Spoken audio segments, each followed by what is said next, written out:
Hey guys, Drifter here. Today I've got a video for you about the concussion problem in Call of Duty Blackout because it is a serious problem that is hampering my fun with the mode. I'm not here via facecam, which I normally would be, because I just finished recording a long Beat Saber session and I look really rough and sweaty with the big pink VR face and stuff, so we're going to do regular gameplay and voice only.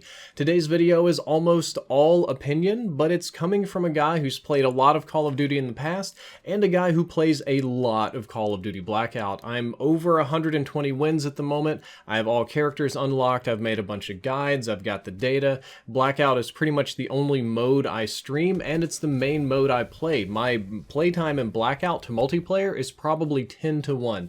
So this is my mode. It's a mode that I love and enjoy and that I thoroughly understand, so hopefully my opinion comes with some grain of salt or authority or expertise. And Treyarch has been improving Blackout. We got major armor reworks so that armor's in a much more reasonable place now. SDM and Spitfire got nerfed. There's camos on weapons. We got hijacked added. The audio update helped, but the audio's still not great. It's weird in that game. 9 bangs were removed, thank God, yet Treyarch left in concussions, which do a very similar thing. And in my opinion, one of the last major problems left in Blackout is the concussion grenades. I think that they're just plain bad for balance in Blackout in their current state, and I think this for the following reasons. Number one, and this is the most important one for me, is that counters don't spawn often enough. In order to counter a stun grenade, you need either the reinforced perk, which will make the stun grenade have a significantly decreased effectiveness on you, it'll still affect you a little bit, or a trophy system deployed to pop it out of the air so it won't detonate at all. And I don't know about you guys, but when I play, I end up picking up way more concussion grenades and throwables than I ever find reinforced and trophy systems. As a matter of fact, reinforced is probably the rarest perk in the game right now, and I've started hoarding reinforced and hoarding trophy systems, and it's just, they're harder to get than concussions. So there's always more stuff to be thrown at you than you will have stuff to counter it. And the stuff that people throw at you is like instant. Just see it, chunk it, see it, chunk it. Your counters need to be tactically placed, or you need to take a minute to kind of drink or use the perk, open the case. I don't know how you do it in this game, but open the reinforced case and it's much slower. Counters are also a must-have for some fights because if you get concussed, it's game over. Like if somebody hits you with a concussion, you might as well just quit and re-queue right back to the lobby because your odds of surviving are almost zero. And you need those counters to be ready to go for that fight to make some sort of reasonable gameplay decision. Number two, almost as important, is that concussion grenades are extremely strong and have way too many effects. In previous Call of Duty games, when, developers are trying out and adding new things, Modern Warfare 2, Black Ops 1, Black Ops 2, Advanced Warfare, even I think it was like this in Infinite Warfare, you had two types of disorientating grenades. You had concussion and flashbang. The concussion grenade, if you got hit by it, would give you a slight visual distortion, a little haziness, but not very much. For the most part, you could see really clearly.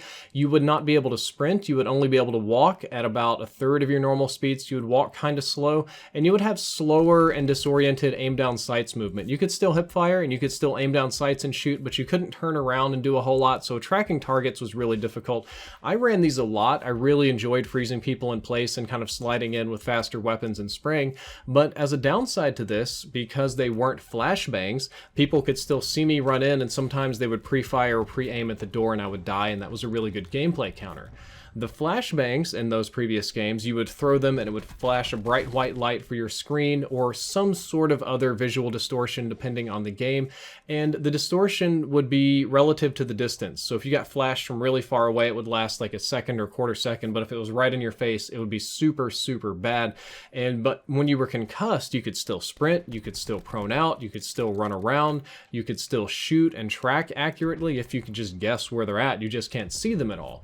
And the next thing I want to talk about is the Seeker drone in Black Ops 4 multiplayer, Prophet's Seeker drone. When that thing comes and shoots you with that taser and hits you in the chest, you are stunned, you can't walk around, you can't crouch, you can't heal, you can't aim down sights, you can hip fire a little bit, and you have to put your left hand up and use your left hand to rip the taser out of your body, which makes sense. However, the Black Ops 4 Concussion and 9 Bang, both in multiplayer and in Blackout, is literally all three of these things rolled into one. They're like flash concussion drones that from hell. They're just super, super hard to deal with. If you get hit by a concussion, firstly, you can't sprint. Secondly, you can't walk very fast. You can't crouch, you can't prone out, you can't turn left or right, you can't see anything at all, you can't hear anything at all, you can't reload, you can't aim down sights and shoot, you can hip fire a little bit, you can't heal, you can't use equipment, you can't do anything. It's like you've been frozen with a Final Fantasy move and you just have to stand there in place and let somebody pound on you for a turn. And because it has all of these effects, they're insanely strong. When you get hit, you're done. Like the only way that you survive getting hit by a concussion is if they are too far away to rush you or if they're just plain stupid. My third point today is that I believe equipment decides in-game battles more than gun skills. And in my very first episode of In Depth, I was very clear about this. That winning in Blackout, especially in solo, is going to come down to how much utility items you have and how good you are at using them. Now, having utility items and equipment doesn't get me killed, and it doesn't bother me as much as it does most players, because as a person, I am the utility loot goblin. I'm carrying the trophy system, I'm carrying the heals, I'm carrying the extra bits of this, I'm carrying the barricades and the mines and the smoke bombs and all the goofy stuff all the way to the end of the game. You'll see me and I'll have like some meds, ammo, and then just a whole like row of little white dots on the right hand side for each one of my little utility items. However, most of the people I play with, and I think most people that play Blackout or Black Ops 4 in general, don't think like this. Most of the sweaty boys I play with get super salty when that, Christmas noob that has no kills throws 2 concussions on a row, stuns them, and is able to walk up and just kind of point blank them when they can't fight whatsoever. But the problem with this is not only that noobs can kill you, right? But when you get into the last circle and you get concussed, it's game over. And the last circle ultimately comes down to who has the most grenades, who has the trophy system, who has the barricade, and who can play the sensor dart in the equipment game a lot. A lot of times the final kill will be with bullets, but where people position and how you corral them is going to be very greatly determined by the amount of grenades available. And for those of you that have made it into the final circle, most of you have probably come up with an enemy team that made you wonder how many cluster grenades they can possibly carry. So my opinion is that these 3 things make for poor game balance. In my mind, an ideally balanced game would have an equal number of counters and also ideally more than one counter to each thing. In Call of Duty games, there's usually 1 or 2 things that counter each other. Or if you look at other MOBAs, there's one character that counters another really well, but you can also do this other little strategy that'll work almost as well. Having multi-counters is nice. So I think Dr. Disrespect also said it best the other day on his stream when he got flashbanged in a 1v1. The other guy just walked up and killed him, and he got super mad and started yelling into the camera, almost out of character. He was going on about how it's nonsense and he hates this. He said Call of Duty is designed for babies, literal 9-year-old babies that just bought the game for Christmas and would never be able to kill him in any kind of real fight and competitive and blah, blah, blah. And what he said is definitely true. I mean, Dr. Disrespect used to literally be a developer, and he knows this, and I think most of you know this, is that Call of Duty is the most casual shooter on the planet. Shooters don't get any more casual than Call of Duty. Call of Duty is like the most mass appeal casual shooter for the last decade. Developers know this, Activision knows this, the sales teams know this, most of you guys know this, and developers have to make choices to keep the casual gamers entertained, and they need to have fun and have a chance to participate and get kills too. That's why over the last couple of games you've seen specialists return despite not being super popular, you've seen support streaks, you've seen insta-gib items, you've seen a lot of goofy stuff coming into Call of Duty. That's primarily designed to appeal to casual players and not MLG sweats. Black Ops 4 multiplayer right now is right at about the limit of that kind of casual stuff that you can put into the game before it starts hitting a breaking point. It got way crazier in multiplayer than I ever expected it to get.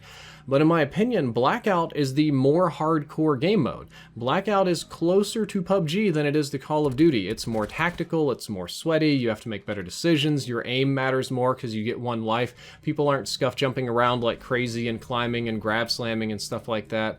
And I think that Blackout needs less guaranteed kill kind of items that can't be countered. Blackout needs more counterplay, more tactical fights, and less goofy stuff. I've been talking about concussions a lot, but explosive grenades are also super common and spammable. The trip mines as well. I very rarely get killed by the razor wire. It happens sometimes. Barricades can be rough. But in general, there's just a lot of stuff that can just be spammed that's super, super strong and hard to counter. Brawler as a perk, I love the new Brawler perk because it's very trolly, but one hit kills probably a little OP. And Dead Silence is super hard to counter, so those two perks lead to weird fights. There's a lot of like junk in Blackout to mess up your gunplay. However, I do think that Blackout needs these items. Blackout needs these utility items that are easy to use and to deploy and stuff. It needs vehicles, it needs perks, the wingsuits. It needs all of that to maintain its own unique identity and fun, because Blackout's in a really good situation right now in that it's more casual and faster than PUBG, but a little less crazy than Fortnite. However, I think that these kind of crazy items need to be reined in just a little bit. We need a little bit more sanity to the game, a little bit more gunfights, and a little bit less crazy. So my suggestions on how to fix this are as follows. Number one, I think Treyarch should make the concussion grenades more like a flashbang or like an old school stun, but not both. I don't actually think they should be removed from multiplayer. They have a purpose and they work well. But if you concuss somebody, they should either be concussed or flashed. If you're flashed, you should be able to run and aim and heal and shoot and do stuff. You just can't see anything. If you're stunned, you should be able to see fine, but not be able to move very much. I think you should probably be able to at least crouch and maybe not fully prone out if you get hit by either one of these things. But choose one or the other, not all of those things. I think the spawn rates for concussions in general should be decreased slightly, along with a slight increase in the spawn rates for the reinforced and trophy system counters. With less people spamming concussions and more counters readily available, I think that it would hit a much better balance. Similarly, and my last suggestion is I think that spawn rates should be down on a lot of throwables, especially the cluster grenades. Those are the ones that people hoard because they're really easy to use. The real secret though, since for those of you that have watched this video to the end, the regular grenades are the OP ones. The regular grenades have a ludicrously big explosion radius and you can cook it and do all sorts of fun stuff with it and roll it around trees. Regular grenades are the real danger, but everybody likes to spam those clusters at the end and it can get really annoying. So we can deal with a little bit less of that. Guys, that is all for today's video. I hope you enjoyed it. I hope you agree with my opinion. If you do or if you don't, let me know why down there in the comments and I'll read it this afternoon. Drifter out.